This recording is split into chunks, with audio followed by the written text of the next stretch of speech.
Hello, and welcome to Gaming with Soul. I always sound like I'm confused at the beginning of these, like I just woke up and I'm lost in the woods trying to record a podcast. You mean Seeking you're not? Soul. Technically, I'm in a room. Seeking Soul through the lens of gaming and pop culture. I am host Jamie. Hi, I'm Karen. Every time, like, I start it with, hi, hello, welcome to gaming. Like, I'm lost and confused. You should do it like Rex. Hello. I can't even do the voice on command right now. Jeez. Hello. No, that ain't right. Oh well. I'll work it out. By the end of the episode, I'll get back into it. At least I don't talk like him all the time, though. Yeah. I reckon you should. I don't think I should because I've always joked that he is the most insecure paladin in the world. Well, that's only because he's been thrown out of his beautiful, fuzzy, Muppet-born world into Barovia. I imagine that's just how he is, though. Like, even in the Muppet-born world, he's just very confused all of the time. And I go with because it's his backstory that he was human and then was thrown into the Muppet world. So, like, he's never fully sure of what's going on. And yet he was picked for this ultra special mission. Uh-huh. It has been a fun campaign, though. It has. And I do love... My favorite scene in that whole thing is still when he killed the imp. And then the lady came running in because, she was the imp's master. And he's like, found an imp in your basement and I killed it. And then she got mad. And he's like, oh, it was your pet imp. Sorry. Probably gonna have to kill you too then. I apologize. Sorry for your inconvenience. Lost and confused. I still like how I got you with Statler and Waldorf, though. Yeah, I couldn't do it. Couldn't kill him. Wanted to kill the vampire, couldn't do it. Yeah. Anyway, we are way off topic. Oh, that's fine. I mean, nobody's listening to these anyway, right? There's a few people. There's a few silly people out there listening to us. Fair enough. My wife and is hello one. to all our beautiful, beautiful, beautiful, silly people. We love you. All 8 of you, according to the analytics? I think there's probably more. Just not everybody's listened to everyone. Comes and goes by the episode. I have found, like, you kind of figured the shadow ones and the triggered one is not doing as well as some of the others, which is... Yeah, because they're shadowy and triggery. But also, too, I got very sick after we launched the last one, the trigger episode, and I haven't been able to promote the way I normally would have done because, basically the day we launched, I ended up in hospital. So, yeah, that's fair. But yeah, because I've noticed, like, with a lot of them, it's like the first couple episodes had somewhere in the ballpark of 20-some.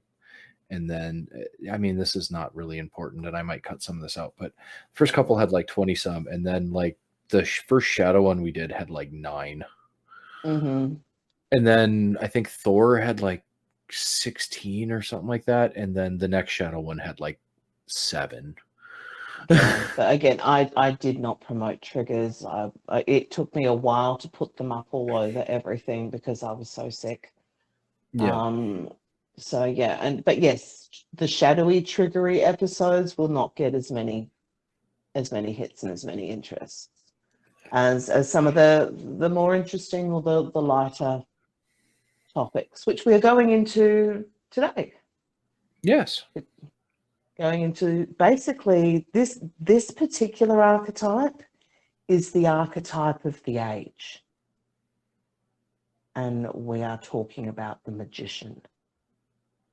We will talk about the magician in all his glory today, but basically we are in the age of the magician. This is the technological age. This is the age of knowledge. It is the first time in human history where the majority of knowledge is there. If you want it, you want to know it, you can get it. It's everywhere. Knowledge is so easy to come by now. So this Yep. is technically, we are classifying now as the age of the magician, but we are also seeing a lot of hoarding of knowledge, which is that shadow, one of the shadow aspects of magician, which we'll go into another time. Today we want to focus on him in his light. And yes, again, we say him. Typically, magician is classified as a masculine archetype, but it is one that women embody. It is actually one that I personally stand in a lot. Yep. A lot. Yeah, and yeah, we'll probably touch on Shadow after October because we have big plans for October. This should actually be the last episode to come out before October, too. Yes, because this will come out basically on the 30th of September, and then we will go into the October month and the shenanigans therein. But for now, we will talk about our magician, because literally after our hero comes along and he goes on his journey to become warrior and ultimately evolve into sovereign, he usually has, or they usually have a magician archetype as their guide. There are three huge ones most people associate with magician. So yeah, what are the three big ones that jump to your mind when we talk magician? Merlin, Gandalf. Mm-hmm. We've tried recording this before and I got them wrong and you yelled at me. I did not yell at you. All of the secrets thrown out. But yeah, Merlin, Gandalf, Dumbledore. Is basically they're the big three really atypical, really typical archetypes for magician. Is the long white beard, keeper of knowledge, helps the hero, all those kinds of deals.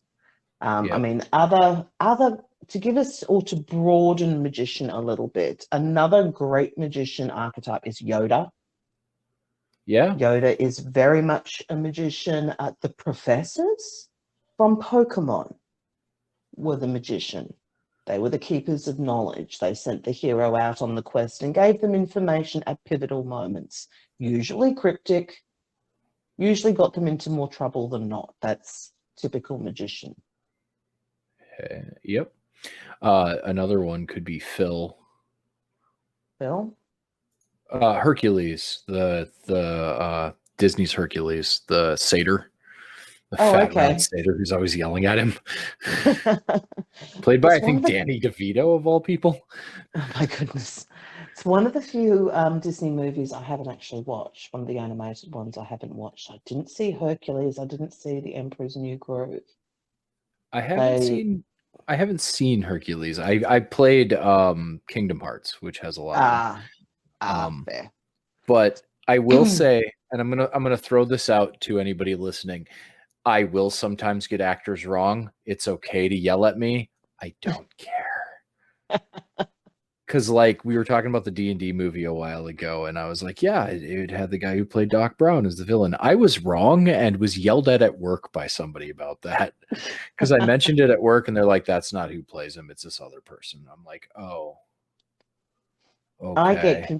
I get muddled at times. That's sometimes it's just where my brain is. Sometimes it's because I'm in the mythics, and that's one of the reasons. Sometimes I will continue a thought even when you're talking, because I know if I let go of that thread, I'm going to lose it, because my brain just goes off in all sorts of weird directions. So it's like, I'm going to lose this thread and it'll be gone.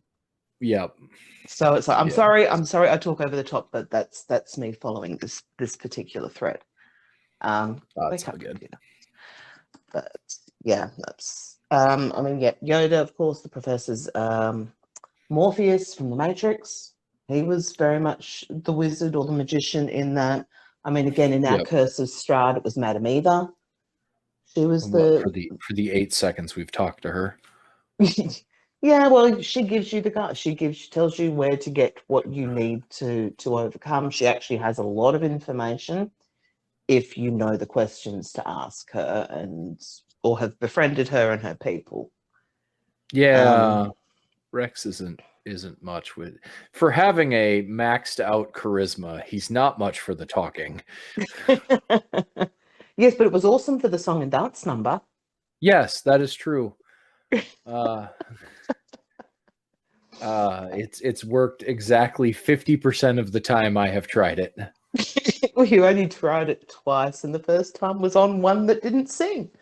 Yeah, But no, I wasn't going to let you do that for the ones that didn't sing, but for the ones that did, yeah, I'll let you I'll let you attempt a song and dance number. I'm still gonna try it, and you do know I'm going to try it again, right? Of course you are. I'll be very And disappointed if you didn't. and it should work on Rahat Dean. No, he will just call you a weirdo. There is actually a Muppet song that he gets very into. One of the music videos, he gets very into it, and he's singing with them. And I forget which one it was, but I saw it and I thought it was funny.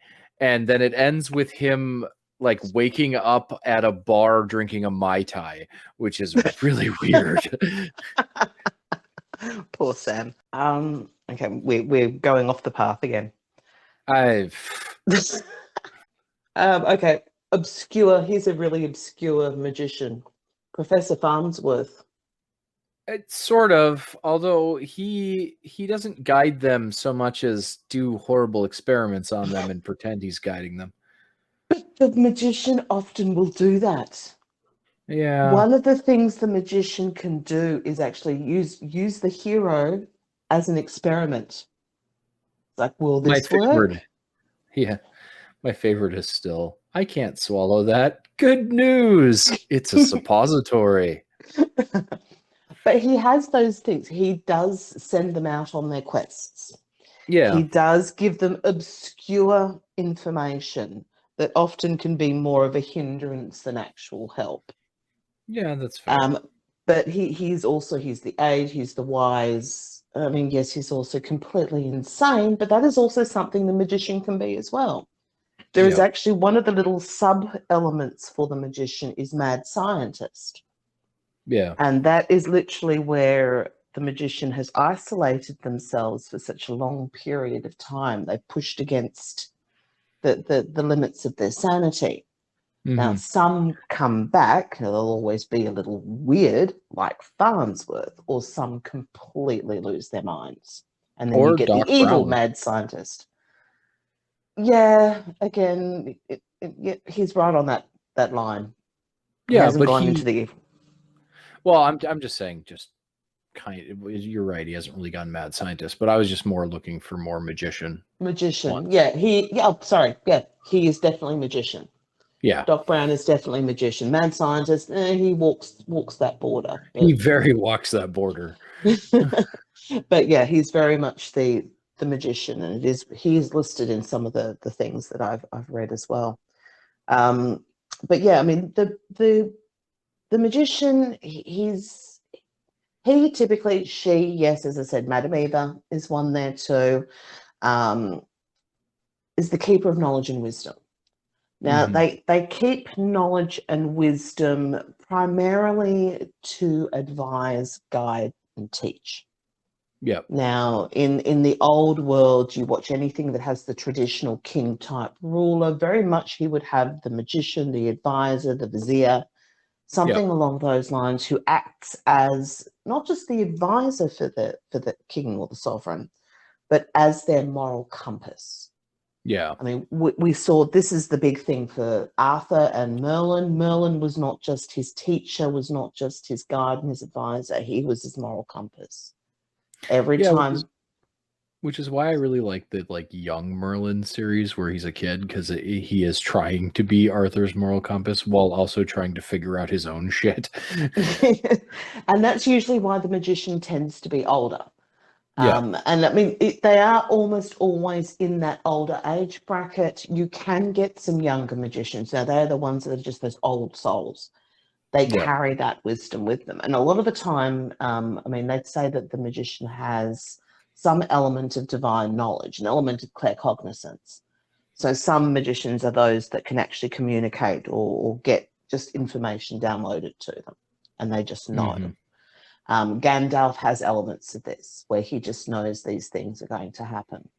And even it confuses even him, especially when he's Yeah. Gandalf the Grey. It confuses even him where some of his knowledge comes from. I have a question then. Sure. And this is jumping to my own personal bullshit. No. So would my precognition be considered partly that then? Yes, it is all tied into wizard. It's seer. Oh, I mean, okay.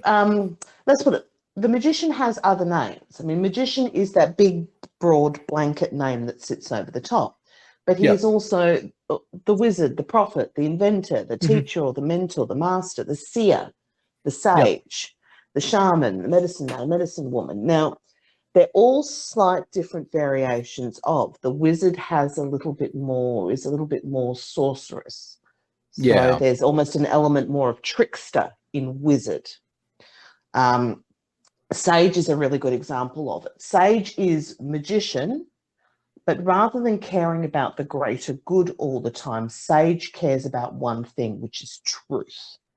Now, Yeah. the sage archetype is the person who is that old, wise, but doesn't give a damn about people's feelings, doesn't care about anything else other than this is the truth. I'm sorry if that hurts your feelings. It's the truth. I Truth slip into is that every above now and everything then. else. Yeah, I slip into sometimes that every it's now and then, but so yeah, that specifically is sage. So again, there's so many slight variations on, which is why we're kind of covering the main ones, yeah. and all the others are blends of everything else. I mean, sage has an element of warrior because it's like they will fight truth, Yeah. truth above all else, everything else. I I would mean, argue that Aron from Final Fantasy X, Aron, however you say his damn name, would be Sage then. Although he does care about people's emotions. He definitely yeah. is the magician of that game.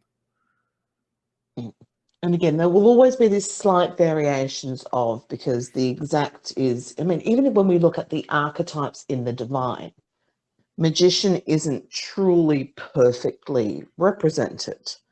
I mean, Odin, of course, is magician. Yeah, he's magician, but he's also losing his damn mind if you pay attention to the lore.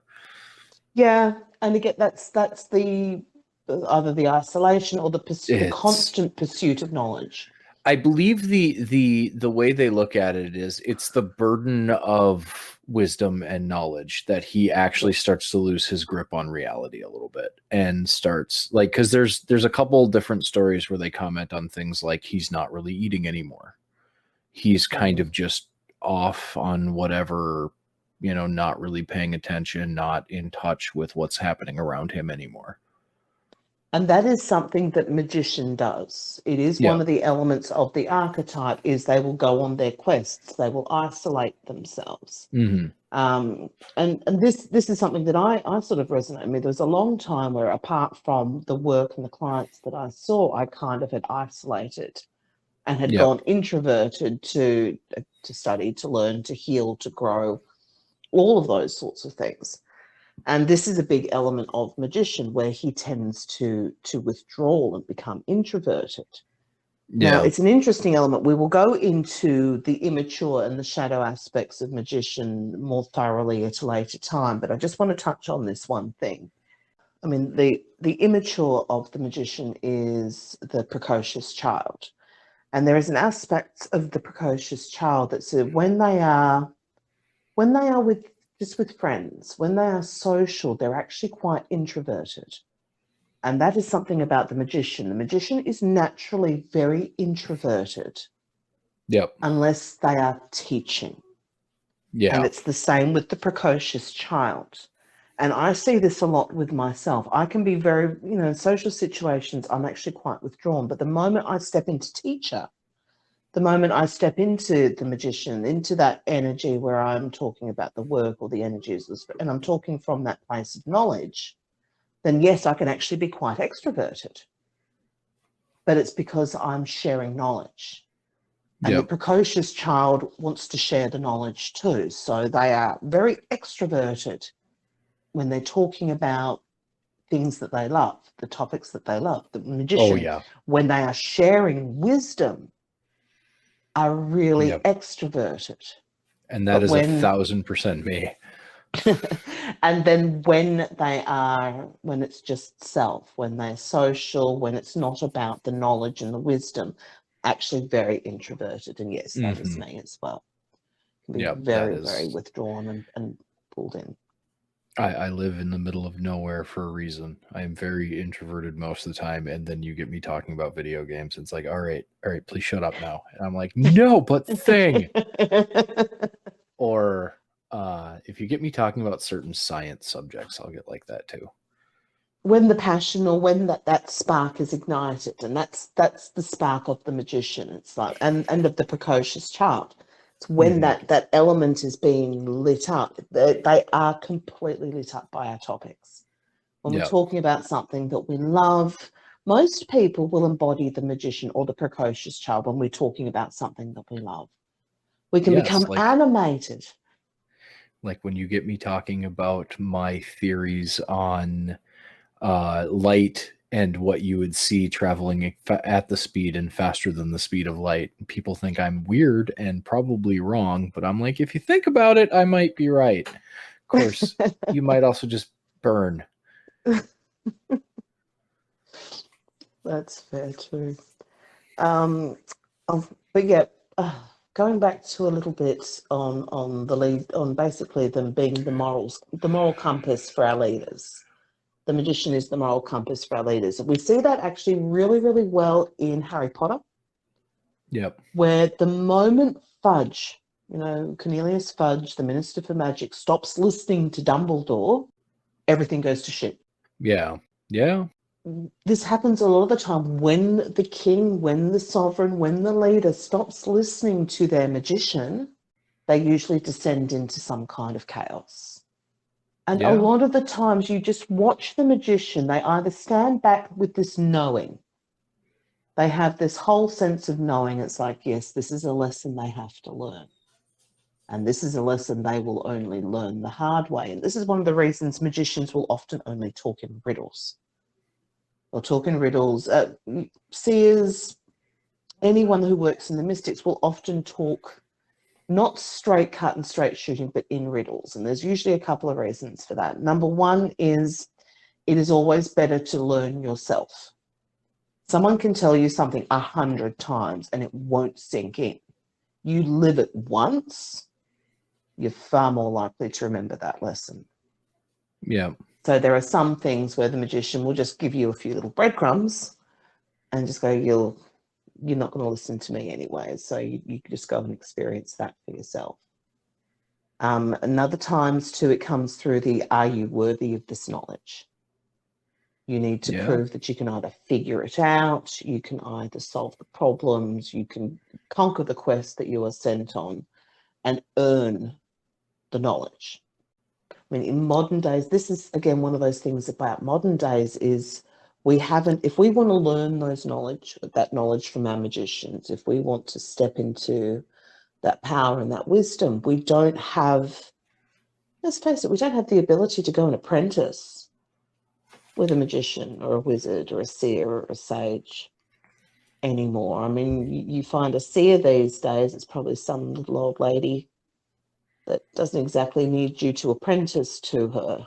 She might need a housekeeper, but it's not that same, the ritual of the old world rites of passage, the ritual of the old world learning from the magicians, from the seers, from those sorts of masters, was you earned your learning by serving. Yep. You earned your place by either spending years in apprenticeship and doing because a lot of the time the start of the apprenticeships were dirty work, was dirty, hard, repetitive, monotonous, physical work in order to create discipline and to train the mind and things like that. And it would stage on it. There are still some monasteries and things like that work that way. If you go to Tibet and Nepal and places like that. But majority these days, if we want knowledge, the only way we can, basically the way we create or the way we earn knowledge is we pay for it. That is how we invest. Yep. These days. We don't have the ability to invest our time and our life to this. So the only way for us to invest in modern ways is with money. Yep. And for those of you who heard that in the background, one of my cats has knocked a marker underneath my bedroom door and is very desperately trying to reach for it. I think they've given up now and left. That's what you think. I just see kitty paws coming underneath the door and hearing scratching noises. But yeah, this is how we learn these days. If we want to learn a new skill, or we want a degree, if we want to up-level our career, if we want to go on some deep personal and spiritual journeys, how we invest now is we invest money. Yeah, and unfortunately. It is an unfortunate thing, but it's one of those parts of this is how the world is now. Because again, the global world, the way environments and situations are, most people that have the knowledge aren't set up in environments where they can have students live with them for 4 years. It all actually ends up looking very creepy and cult-like by modern standards. So you find your teachers and things, and you pay. And while that sounds cheap and commercial, and I must admit, even to myself, I have this resistance to that. It triggers me. There is this whole trigger for mentorship and teaching and things like that. One of the things about investing large amounts of money into learning something is it means we are actually invested. As someone who has taught people and has offered people teaching and spiritual learning for free, I can honestly tell you that there are a lot of people out there that don't value anything that's free. People. The problem is, as soon as you give somebody something for free, they start to expect for free. I keep going. A great example of this is in the YouTube space. One of the big problems is, you get this video for free. At most, you got to watch some ads or whatever, but then everyone starts acting like the content creator owes them things. Why aren't you playing the game the way I want you to? Why aren't you doing the things I want you to do? It starts to create this one. It creates a parasocial relationship where you are bonding to this person who does not give a crap about you. And that's not to say they don't care about their audiences. It's just you on an individual level are not a person they know. Yeah. And the second thing it does is it creates this air of entitlement and ownership over somebody who you don't really know or have any say over. And people are like, well, I am the only reason you have this career and blah, blah, blah. And they're like, no, there's 1,000 of you. You're just one person. People do. They get this sense of entitlement over it. There is that sense. That's one reason. But the other thing too is if people are not invested in something in some way, in other words, it's not costing them something to do it, then it doesn't cost them something to not be there. Yeah, that's to fair not be too. present. And that was my thing. It's like, okay, I offered apprenticeships and to teach people, and for nothing. It was like, yep, come sit with me. I'll teach. I'll share my knowledge. Not a problem. And most of the few weeks they were bored and just didn't bother turning up anymore. Yeah. You try to schedule things and they keep faking out, and it's because they are not invested. If you have to invest a few grand into something, you are far more likely to make sure that you are there for every lesson than if it's not costing you anything. If it's like, oh, it didn't cost me anything, it doesn't really matter if I'm there or not. But the moment you've actually put your money into it, it's like, well, I put money into, I've spent $3,000 on this. I better make sure that I get my money's worth out of it. So there is that it helps keep you engaged because it has cost you to be engaged. So Yeah. there is that element of it, and it's still, like I said, there's elements there that sit tacky with me too. But in saying that, if I'm putting my time and my energy and all my years of learning and everything in sharing that with somebody else, there needs to be what we call an energy exchange. And that Yeah. energy exchange, basically, it's to help support the person who created and has put their knowledge and their wisdom in that, and the person who wants to learn it, who's invested in learning. So that there is a reason behind that. Yes, there's some out there that's obscene, but there's most of it, that's why you need to invest your money. It's to make sure that the person who is investing their time isn't doing it for nothing. Yeah. And because you need to earn in some way this knowledge, this wisdom. It needs to have cost you something to have acquired it, because it cost the magician a lot to acquire that knowledge. Basically, when you learn from a magician, it means you don't have to go through all the shit they went through in order to share that wisdom. And I mean, and we're talking astrologically, and we're talking about energetics and divine. Right now, we talk very much that we're in the age of Chiron. Now, Chiron is an archetype and an energetic that is very, very much magician. He Yeah. is okay. In Greek mythology, Chiron is known as the wounded healer. He is a centaur. Accidentally got poisoned with some of Medusa's venom. It was on an arrow, Heracles. It was all a big accident. Anyway, Chiron's an immortal, poisoned with a poison that can never be cured. So he is basically in agony for eternity. Mm-hmm. And he's become what we call the wounded healer. And there's a lot of people, there's the big rise right now of people who have overcome difficulties, who have overcome health problems, mental health problems, different elements in life, in spiritual growth and spiritual development, and they are what we call the wounded healers. Yeah. Where they have, it's like, okay, I had this is how I was able to beat it. And people would much rather know from someone who has been there and done that the hard way than someone who's just learned from a bunch of books. So this is another element, because the magician works on the physical world and the physical realm, but he also works on the realm of self. So he's about transform. He's an alchemizer.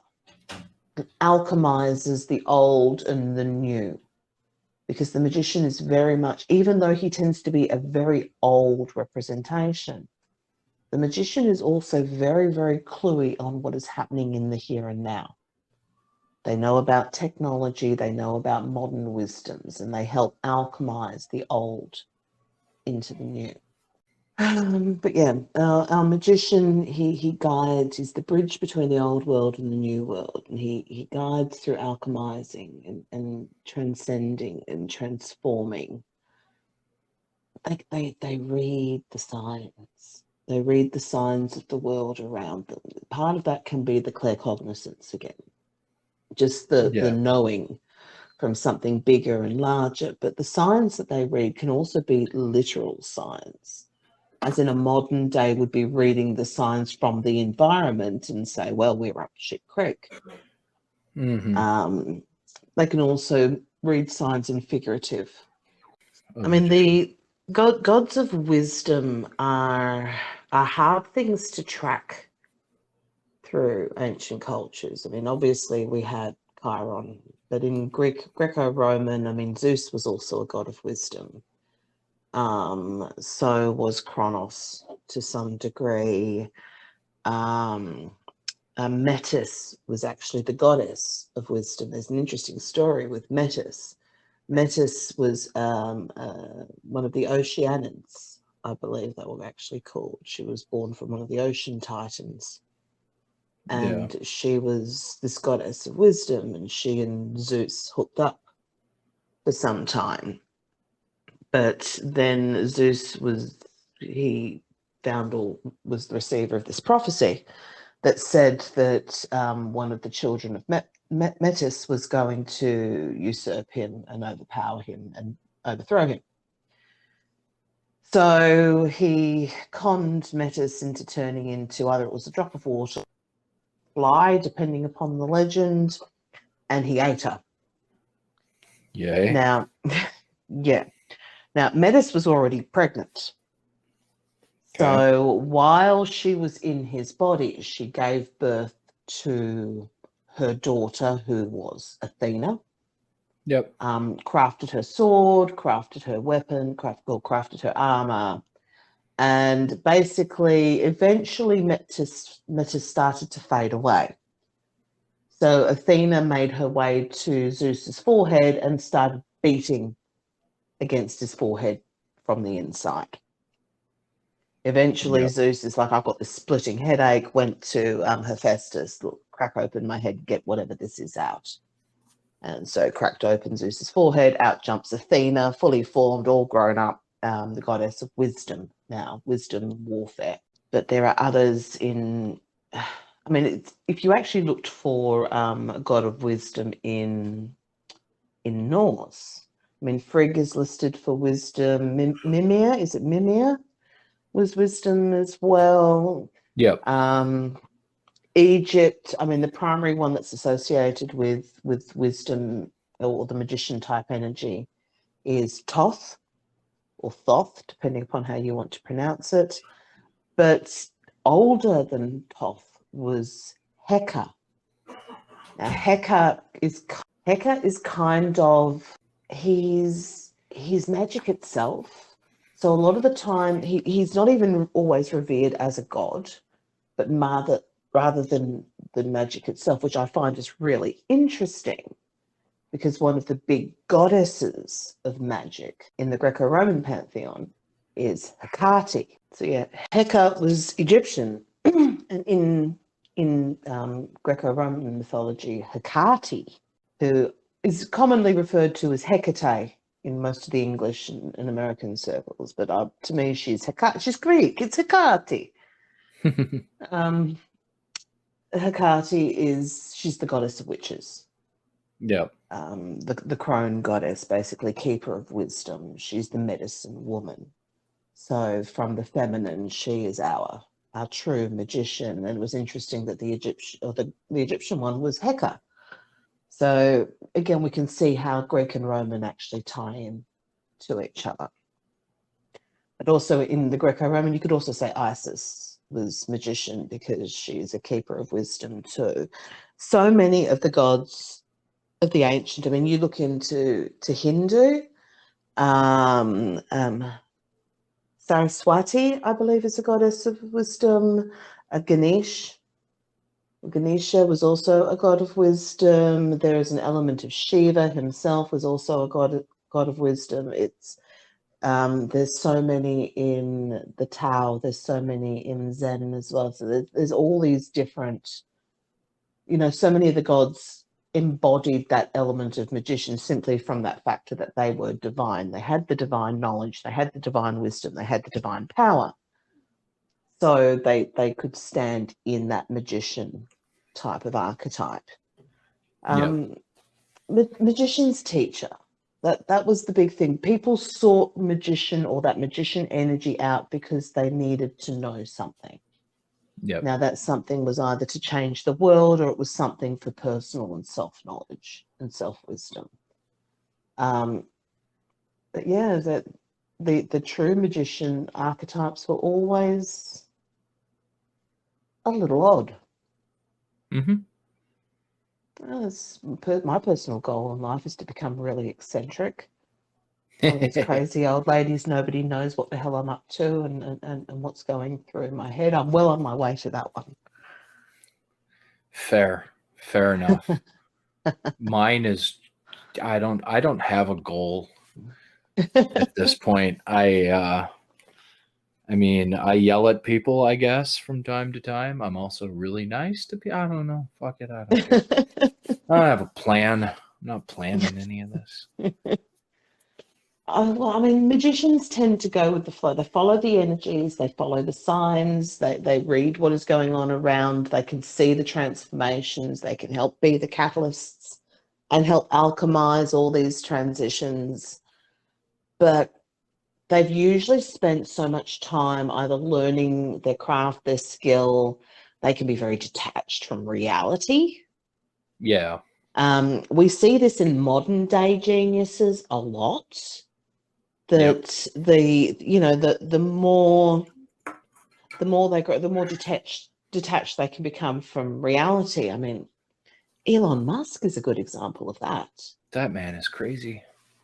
Yeah, but he wasn't always. I mean, Fair. he is very much a magician archetype. I mean, Nikola Tesla was also a magician archetype. He is Inventors, my very favorite. Tesla was brilliant, I absolutely fucking brilliant. love Tesla.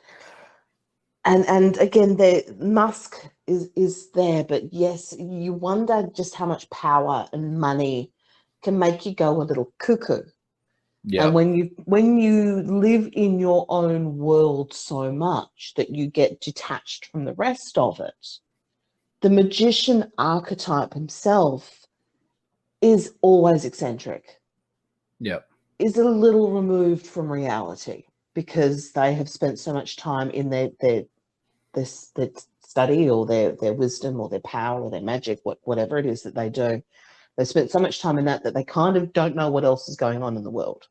There is this real element of detach. It's like they will remember what the world was like when they started this path, but Yep. how to relate back into it 20 years down the track, they can often be very, very lost, or they will see the world a very particular way. This was something I actually wanted to weave into one of our very earlier episodes when we were first talking about how gaming and pop culture and spirituality all tie together. So Yep. I'm going to drop this one in now because it fits. Tarot cards. Tarot cards were originally just a card game. That was how they started back in. They sort of started in China, and people saying tarot is thousands of years old. No, it's actually in its modern form. It's less than 300 years old in its modern form. Original forms go back maybe 400-500 years ago. Can't have gone back much before that because we didn't have paper or cardboard. Simple as that. Yeah. Some of the original Chinese ones were made in reeds, but they were discs. It went in through the Middle East. There were what they called not the trumps. The trumps were I can't remember. I'm sorry, my brain is not. I'm not well today. This is something I didn't actually research. I'm just trying to remember off the top of my head, and it's been years since I've looked this stuff up, so my brain does not want to play, hey, remember this fact. But ultimately, there were the four suits, the numbered cards, 1 to 10. They went through Middle East, obviously. You cannot have face cards. You couldn't depict people in those days. So as it went through into Italy and that, it was called Tarocchi, and then moved up, and it wasn't until it really hit France that it became the tarot deck that we are more familiar with today. But the magician is card number 1. Now, it's not the first card in the tarot deck. The first card in the tarot deck is the Fool, and the Fool is 0, or the unnumbered card. But the first card, or the card number 1, is the Magician. And in tarot, the Magician symbolizes unlimited potential. Yep. It's Which makes sense. It basically, he talks about unlocking the pathways, and you will often see a magician standing at a crossroad or standing in basically where there are options before him. He will have represented before him one of each of the trump suits. So you'll have something that represents the cups or the chalices, you'll have something that represents the coins or the pentacles, you'll have something that represents the wands or the batons, and something that represents the swords. So he will have all 4 of them laid behind him. He will have one hand held up, one hand pointed at the ground. So he is grounding in the unlimited universal potential.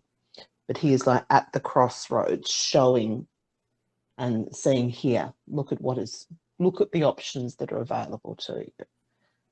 So I find that even that really ties into the whole archetypal magician as well, as he is this alchemizer for energies and direction and transformation in life. So how can we strengthen our connection to magician? If this is the age of the magician, if this is the age of knowledge and wisdom, how can we strengthen our connection to magician? Well, one of the big things is meditate. And magician meditation is traditional straight line meditation, typical Buddhist type, straight back, either sitting comfortably or legs crossed on the floor, straight back meditation, where it is about transcendence. Magician meditation is about transcendence. It's about the high levels of mind, of soul, of wisdom. It allows us to open and expand our mind and open and expand our consciousness.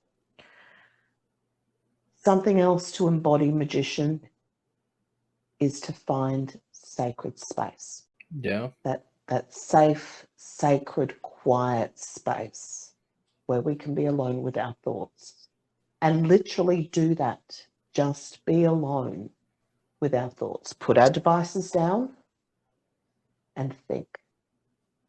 Think and contemplate and ponder, even if what you are pondering is the ripples on the pond. Thinking, opening your mind and questioning.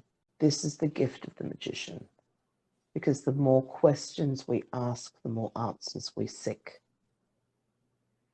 And there is real power in knowledge. This is the beauty of the modern age. We have this access to knowledge. Mm-hmm. If you want to know something, you can just look it up. If you want to learn something, there's something out there that will teach you how. This is awesome. If you were able to go back just 100 years and talk to your great-grandparents about this, it would blow their minds just how easy it is to find stuff out. My God, when I was a kid, I had to find something out. I had to go to the library. Had to look for a book that usually wasn't there, because either somebody else needed the same book and was using it, or, hey, it's probably been stolen. Yeah. Nowadays, they do digital books, though. Digital books, yes, we've got access to digital, we've got access to news, we've got access to things like Wikipedia. I mean, yes, okay, there's a lot of shit out there, but there's a lot of truth too. And it just requires you to research, to look for the reputable sources, not just some YouTube some guy did because of some feeling that his aunt felt in her left elbow.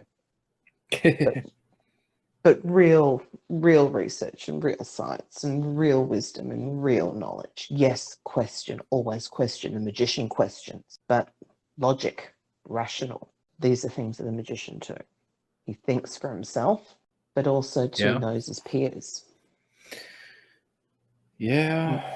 Knows the power in his peers. It comes down, I always say it comes down to that making sure these are coming from, whatever knowledge you seek comes from somewhere reputable and is backed up by reputable, finding the right knowledge for self. But yeah, we connect to magician by learning.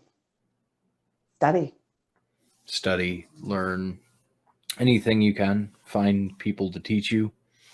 Yeah, read. Yep. And yes, investing in your personal growth.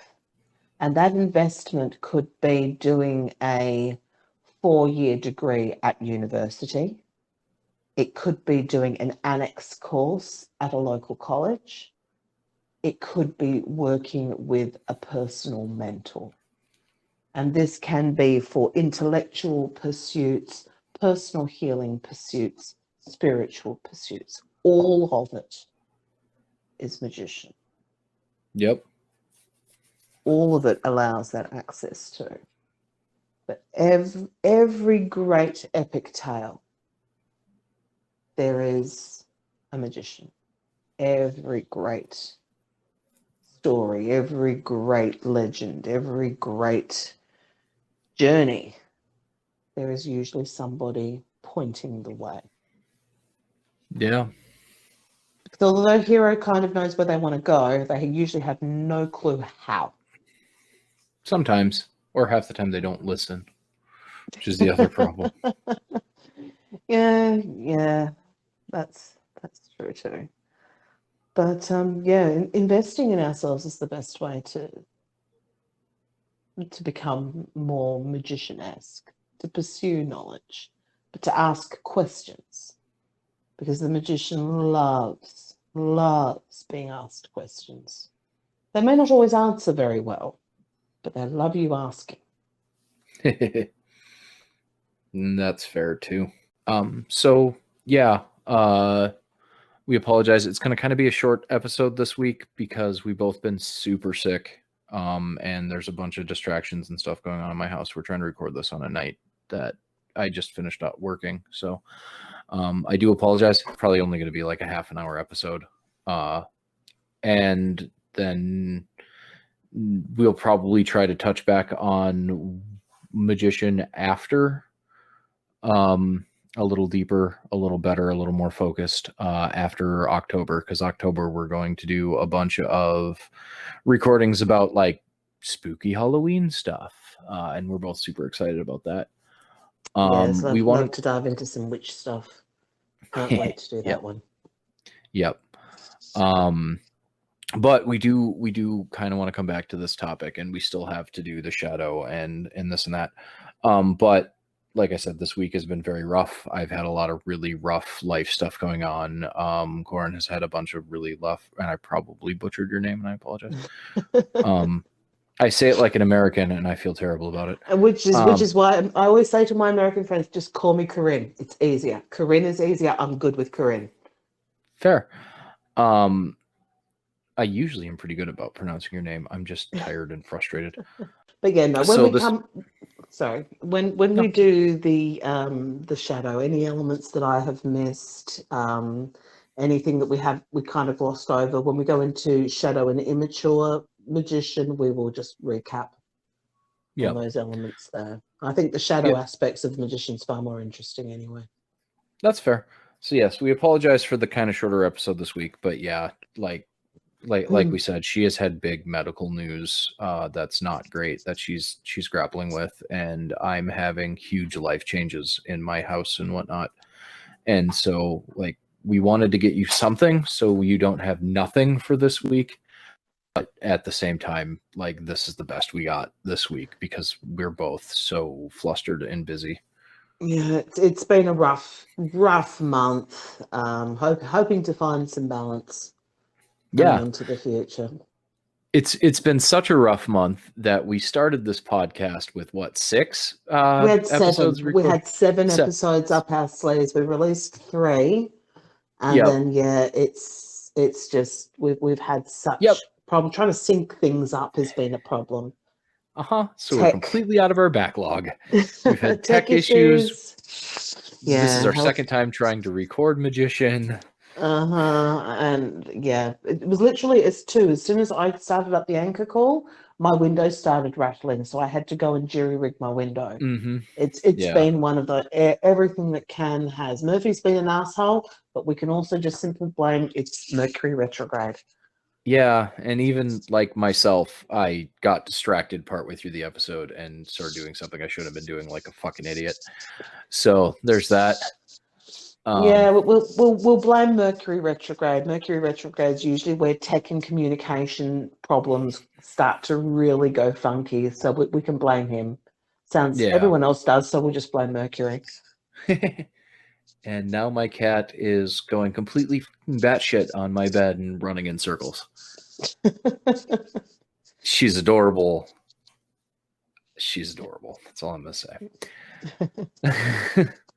All right. So Alrighty. yeah, look forward to our Halloween spectacular over the next Yay. month. I'm Wow. excited. Hopefully we can pull ourselves together enough to make it work. We'll work on it. It's been I've almost sliced off 3 fingers. Yeah, it's been great. Yeah. Yeah, either way. Alrighty. So yeah, have a lovely day.